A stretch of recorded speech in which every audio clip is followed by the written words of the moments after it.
Aleluya. Los saluda su hermano y amigo el pastor Carlos Parga. Tiempo de angustia es el tema que quiero compartir con ustedes, que se encuentra en el libro de Daniel, en el capítulo 12. Dice así el versículo 3. Los entendidos resplandecerán como el resplandor del firmamento, y los que enseñan la justicia a la multitud como las estrellas a perpetua eternidad. Padre, te doy gracias porque de nuevo me permites exponer tu palabra, y que sea tu Espíritu Santo que me ayude a exponerla como tú lo deseas. Daniel, por inspiración divina, pudo ver el futuro por varios siglos. Uno tiene que creer en lo sobrenatural a fin de aceptar a Daniel como el autor de este libro. Nabucodonosor, el rey de Babilonia, invadió a Judea y sitió a Jerusalén. Habiendo tomado la ciudad, no la destruyó sino hasta 20 años más tarde. Tomó parte de los utensilios de la casa de Dios y los llevó a la tierra de Sinar, o sea, a Babilonia, donde los puso en la casa de su Dios. Nabucodonosor también ordenó que algunos de los jóvenes de la familia real fueran llevados a Babilonia, donde serían instruidos en la sabiduría del palacio imperial. Entre ellos estaban Daniel y sus 3 amigos. Así que Daniel era príncipe en Judá. A los 4 jóvenes se le dieron nombres babilónicos. Es curioso que mientras Daniel se conoce por su nombre hebreo, los otros 3 se conocen por sus nombres babilónicos: Sadrach, Mesach y Abednego. Una de las lecciones espirituales sobresalientes del libro se encuentra en el versículo 8 del primer capítulo, que dice así: y Daniel propuso en su corazón no contaminarse con la porción de la comida del rey, ni con el vino que él bebía. Fue una gran decisión para un joven cautivo en tierra extraña y lejos de la influencia piadosa de familiares y amigos. Fue una decisión valiente que muy bien le pudo haber costado la vida. Rodeado por normas morales paganas, Daniel permanece como un ejemplo inspirador para los jóvenes de todas las generaciones. Él vivió de acuerdo a las convicciones que Dios le había dado, y ese ha sido siempre el precio que hay que pagar para obtener la bendición divina. Puesto que Daniel permaneció fiel, descubrió que Dios estaba de su lado y le puso en favor con el príncipe de los eunucos. El encargado de los 4 jóvenes hebreos al fin consintió que tuvieran una dieta de agua y legumbres por espacio de 10. Al fin de este periodo, los 4 jóvenes se veían mejor que los que habían sido alimentados con alimento ordenado por el rey. Así que se les permitió continuar con la idea que ellos habían escogido. Los 4 jóvenes hebreos no solo prosperaban físicamente, sino que Dios les dio conocimiento e inteligencia en todas las letras y ciencias, nos dice el versículo 17. Daniel fue honrado con un don especial: entendimiento en toda visión y sueños. A fin del periodo de 3 años de prueba, el príncipe de los eunucos trajo a todos los príncipes hebreos delante del rey. Nabucodonosor descubrió que Daniel y sus 3 amigos eran más sabios que todos los demás, así que fueron retenidos en la presencia del rey. El rey se dio cuenta de que en sabiduría e inteligencia eran 10 veces mejores que todos los magos y astrólogos que había en todo su reino. En el segundo año de su reinado, Nabucodonosor tuvo un sueño que le turbó mucho. Desgraciadamente no podía recordarlo. Sin embargo, exigió a sus sabios que le dijeran su significado. Los caldeos sabios contestaron al rey en arameo. Una de las características sobresalientes del libro de Daniel es que una gran parte del mismo está escrito en arameo, un lenguaje semita relacionado con el hebreo, pero diferente. Los judíos aprendieron arameo en Babilonia y lo llevaron a Palestina, donde se convirtió en el idioma principal durante el tiempo de Cristo. Hoy día, el idioma común de Israel es otra vez el hebreo. Enojado porque los caldeos no podían decirle su sueño y su interpretación, Nabucodonosor ordenó que fueran ejecutados todos los hombres sabios. Pero antes de que la espada los ejecutara, Daniel suplicó al rey para que le diera tiempo. Llamó a sus 3 amigos para orar. Aquella misma noche, mediante una visión, Dios reveló a Daniel el sueño y su interpretación. Después de dar gracias a Dios, Daniel pidió ir ante la presencia del rey.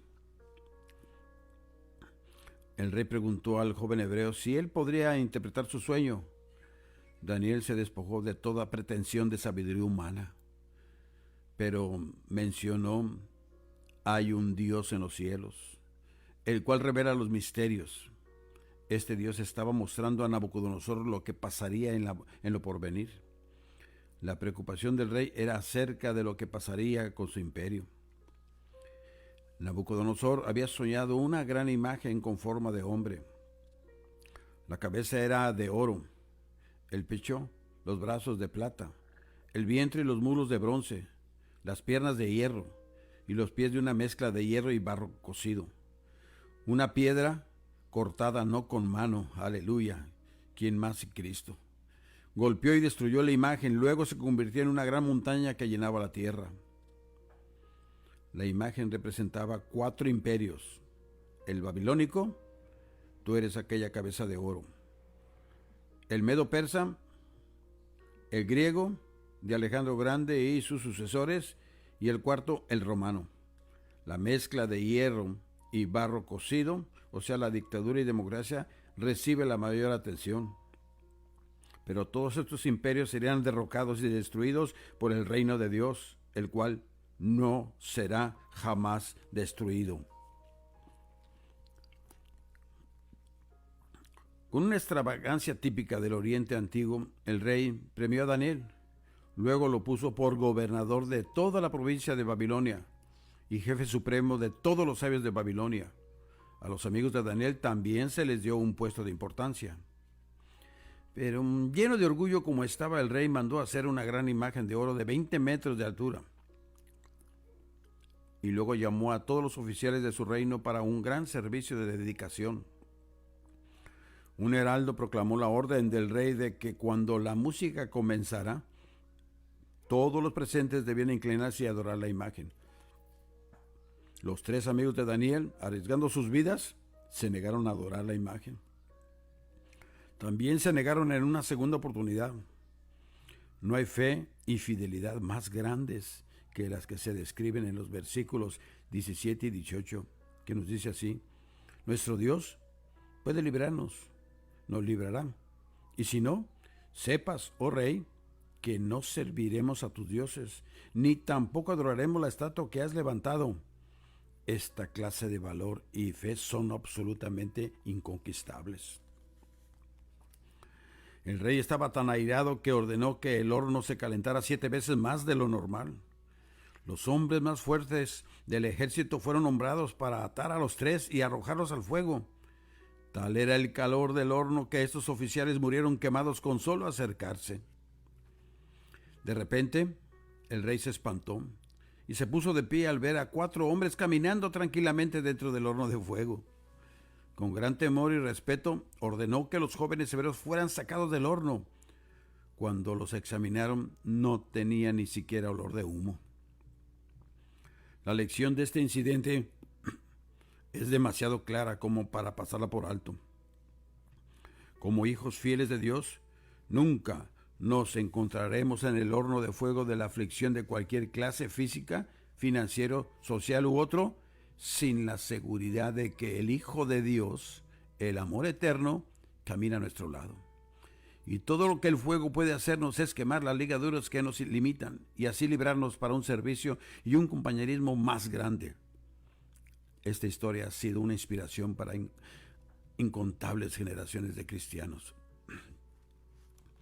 La segunda visión o sueño de Nabucodonosor concernía más al porvenir cercano que el anterior. Esta vez el rey recordaba el sueño, pero aún así los sabios no podían interpretarlo. Así que llamó a Daniel para que le diera su interpretación. Esto lo vemos en el capítulo 4. El rey había visto un gran árbol que llegaba hasta el cielo, Pero un vigilante, un santo, descendió del cielo para ordenar que el árbol fuese cortado.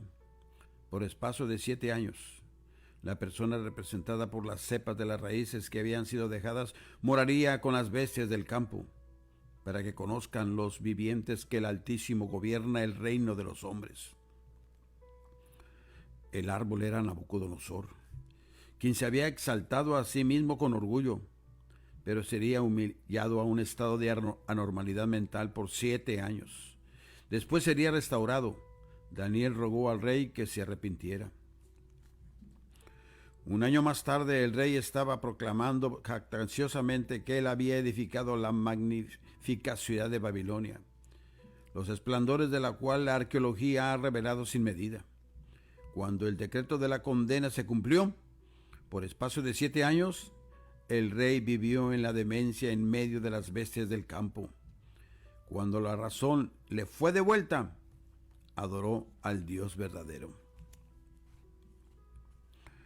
En una fiesta en honor de 1000 de sus príncipes, Belsasar ordenó que se trajesen los vasos del templo de Jerusalén. Mientras la orgía continuaba, los invitados tomaban vino con los vasos grados y alababan a los dioses paganos. De repente, las rodillas del rey comenzaron a temblar de miedo. En la pared del lado opuesto, la mano de un hombre escribía unas palabras. En medio del terror, el rey llamó a los sabios, pero ellos no pudieron interpretar su significado. Al fin, la reina mencionó a Daniel. Inmediatamente fue traído al palacio y se le ofreció una gran recompensa si leía e interpretaba la escritura. Daniel predicó al rey acerca de sus pecados. Luego le mencionó que su reino sería conquistado y dado a los medos y a los persas. Belsasar honró a Daniel con una recompensa adecuada, pero esa misma noche Babilonia fue tomada por el enemigo y murió el rey. Hace una generación, la veracidad del libro de Daniel se puso en tela de juicio porque parecía afirmar que Belsasar había sido el último rey del imperio babilónico. Los registros seculares nombran a Nabonido como el último rey y ni siquiera mencionan a Belsasar. Pero al fin la verdad salió a la luz. Fueron descubiertas algunas tablas de Nabonido, en las cuales cuenta de su amor por los viajes y la cacería. En ellas se dice que él había dejado a su hijo Belsasar encargado de Babilonia como gobernador. Así que, a la vez que se confirmó la veracidad de este relato, también se obtuvo una explicación de por qué Belsasar hizo a Daniel el tercer señor del reino. Belsasar era el segundo gobernante. El rey había nombrado a Daniel como el principal de 3 gobernadores sobre todo el reino y estaba pensando hacerlo algo así como primer ministro. Esto, claro, provocó celos en los otros oficiales. Daniel era tan fiel que no podían encontrar ninguna falta en su conducta. Lo único que podían atacar en él era su fe en Dios. Así que manipularon al rey para que proclamara un decreto de que nadie podía pedir a ningún dios u hombre por espacio de 30 días, excepto al rey. Cuando Daniel supo el edicto, continuó con sus oraciones 3 veces al día. Con su ventana abierta hacia Jerusalén, él temía a Dios, así que no le preocupaban las amenazas del rey ni de sus enemigos. Dios cerró la boca de los leones, y los enemigos de Daniel fueron al fin lanzados al foso. El rey proclamó un nuevo decreto ordenado a adorar a Jehová. Mientras tanto, Daniel continuó prosperando. Ahora pasemos a ver las visiones de Daniel. Lo vemos del capítulo 7 al 12. Las 4 bestias. Esta visión está fechada en el primer año de Belsasar, rey de Babilonia. Como dijimos anteriormente, Belsasar reinó junto con su padre durante el último año del imperio babilónico, el cual llegó a su fin en el año 538 a.C. Esta visión es muy semejante a la imagen del sueño de Nabucodonosor. Daniel vio 4 bestias grandes que salían del mar. La primera era como león, con alas de águila. Esta representaba el imperio babilónico establecido por Nabucodonosor. La segunda bestia era semejante a un oso y representaba al imperio medo-persa. La tercera bestia era semejante a un leopardo y simbolizaba el imperio griego de Alejandro el Grande. Las 4 alas y las 4 cabezas simbolizaban las 4 divisiones que resultaron después de la muerte de Alejandro. La cuarta bestia era espantosa y terrible y en gran manera fuerte, con grandes dientes de hierro que devoraban. Esta bestia indescriptible representaba al imperio romano. Daniel estaba perplejo por el hecho de que un pequeño cuerno sobresalía de entre las 10 cuernos y arrancó 3 de ellos, pero luego vio un anciano de días sentado en el trono, juzgando. La terrible bestia murió. La visión se cierra con uno como un hijo de hombre, recibiendo del anciano de días un reino universal y eterno. Las 4 bestias eran 4 reyes. Después recibirán el reino de los santos del Altísimo y poseerán el reino hasta el siglo, eternamente y para siempre. Daniel estaba especialmente interesado en la cuarta bestia y sus cuernos. Se le dijo que los 10 cuernos representaban 10 reyes. El pequeño cuerno que se levantó entre ellos desafiaría a Dios y a los santos del Altísimo quebrantará. Pero el reino le será quitado a él y dado a los santos del Altísimo. El cuerno pequeño de Daniel es interpretado generalmente por los premilenianistas como una referencia al anticristo, al fin de esta edad. Él perseguirá al pueblo de Dios, pero será derrotado, o sea, los que se quedaron en el arrebatamiento. Nosotros nos vamos primeramente, Dios, al granero celestial. La segunda visión de Daniel está fechada en el año 3 del reinado del rey Belsasar. Tuvo lugar en Susa, la antigua capital de Persia. Fue en la provincia de Elam, al este del valle del Tigris y de las Éufrates. Daniel vio primero un carnero con 2 cuernos. Este representaba el imperio medo-persa. El cuerno más alto, que apareció de último, representaba el segundo y más fuerte elemento. Persia, el imperio persa se extendía al oeste hasta el Asia occidental. Al norte está Grecia y al sur está Egipto. No iba muy lejos hacia el este. Luego Daniel vio un macho cabrío que venía del oeste. Se movía muy rápidamente sin tocar tierra. Este describía vívidamente la asombrosa y rápida conquista de Alejandro el Grande, quien arrasó Asia Menor, Mesopotamia, Siria, Palestina, Egipto y aún la India. Todo eso en unos pocos años. Por tanto, el macho cabrío representaba el imperio griego. El cuerno notable era Alejandro el Grande, quien quebró el poder, o sea, los cuernos, del imperio medo-persa. Pero cuando se engrandeció sobremanera, el cuerno se quebró. Alejandro el Grande murió repentinamente, a la edad de 32 años. 4 cuernos, 4 divisiones del imperio le sucedieron. De uno de ellos surgió el cuerno pequeño, el pequeño cuerno de Daniel. 8:9 nos dice, se interpreta como una referencia a Antíoco Epífanes, el gobernador de Seleucia, que creció mucho al sur, o sea, Egipto, y al oriente, o sea, Mesopotamia, y hacia la tierra gloriosa, o sea, Palestina. Por él fue quitado el continuo sacrificio y el lugar de su santuario fue echado por tierra. Eso significa que Antíoco Epífanes detuvo los sacrificios diarios en el templo de Jerusalén y profanó el lugar santo al llevar como ofrenda un puerco al altar. Esto tuvo lugar en el año 168 a.C. Pero más tarde, el lugar sería limpiado. Esto sucedió en diciembre de 165 a.C. y se conmemora en días de Cristo durante la fiesta de la dedicación. Todavía es celebrada por los judíos con el nombre de Anskukán o el Festival de las Luces, una de las épocas más sobresalientes del año judío. El carnero se identifica claramente con el imperio medo-persa. El macho cabrío es Grecia. El cuerno grande es el primer rey, Alejandro el Grande, quien fue sucedido por 4 reyes, ninguno de los cuales tuvo la fuerza de él. El rey altivo de rostro es Antíoco Epífanes, el rey de Seleucia, de Siria. Él destruiría a los fuertes y al pueblo de los santos, los judíos. Las 70 semanas, vemos en el capítulo 9. Esta visión tuvo lugar en el año primero de Darío. Daniel leyó en el libro de Jeremías que el cautiverio duraría solo 70 años. Cuando a uno se le da la seguridad de que Dios enviará un avivamiento, no debe dejar de orar. Todo lo contrario, ese debe ser el momento de oración, petición insistente y confesión, preparando así el camino para el avivamiento.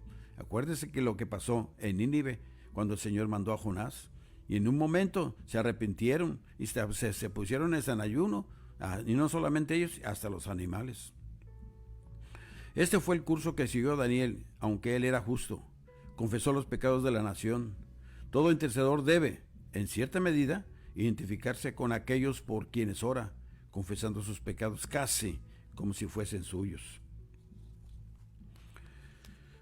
Lo que generalmente se conoce como la gran tribulación se describe en el primer versículo del capítulo 12 como un tiempo de angustia, cual nunca fue desde que hubo gente hasta entonces. Esta afirmación tan fuerte fue repetida por Cristo, lo vemos en Mateo 24:21 y Marcos 13:19. Luego el mensajero reveló a Daniel que habría dos clases de resurrección, unos para vida eterna y otros para vergüenza y confusión perpetua. El versículo 3 es una hermosa promesa para los entendidos, quienes enseñan la justicia a la multitud. El libro concluye con una admonición para Daniel para que selle el contenido del libro hasta el tiempo del fin. Evidentemente, el significado de esto no se entenderá sino hasta más adelante. Se dice que muchos serán limpios y emblanquecidos y purificados, mientras que los impíos continuarán en sus pecados. Esa ha sido la historia de la humanidad desde los días de Daniel hasta el presente. Y doy gracias a Dios que la sangre del Cordero inmolado del Señor Jesucristo nos ha purificado, y por lo tanto nosotros no veremos al anticristo, sino a Cristo lo esperaremos, y seremos levantados en un abrir y cerrar de ojos, no antes de los que murieron en él, pero luego nosotros seremos arrebatados en un abrir y cerrar de ojos y estaremos con el Señor para siempre. Gloria al Señor, porque así nos dice la Escritura.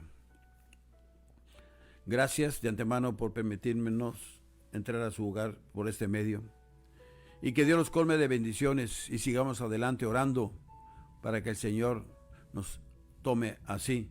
Dice, preparémonos para el encuentro con el Señor, y estamos preparados para, en un abrir y cerrar de ojos, irnos con el Señor de señores y Rey de reyes, Jesús de Nazaret. Que Dios me lo siga bendiciendo. Se despide su hermano, el pastor Carlos Parga. Hasta la próxima, si Dios lo permite.